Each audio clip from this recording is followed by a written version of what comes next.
Lorsqu'un bébé naît, il a une capacité de concentration très limitée. Et lorsque il est en contact avec un objet, quelque chose, il va chercher à le comprendre par l'intermédiaire de tous ses sens, à travers ce qu'il voit, donc tout ce qui brille, tout ce qui est beau, tout ce qui est lumineux, tout ce qui a de la couleur, à travers tout ce qui a des sons, et bien évidemment des bruits vont être intéressants, à travers le fait de le toucher, qui va permettre de pouvoir comprendre le côté tactile, à travers le fait de le sentir et le fait de le goûter. Inévitablement, un objet va passer par ces 5 sens afin qu'il puisse comprendre la dimension de cet objet. Et comme sa concentration est très limitée, sa fatigue va arriver rapidement.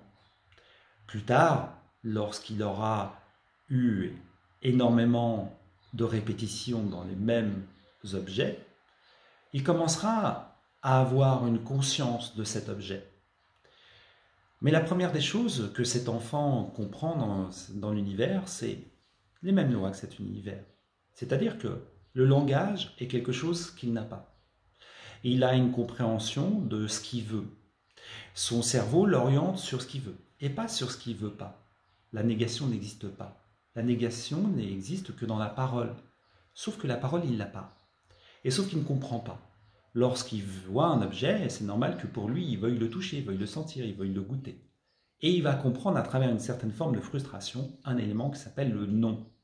Sauf que le non n'existe pas. Si je vous dis ne pensez pas à un éléphant bleu, surtout ne pensez pas à un éléphant bleu, n'y pensez pas. Il a fallu que vous créiez un éléphant, vous le mettiez de couleur bleue pour dire je ne devais pas y penser.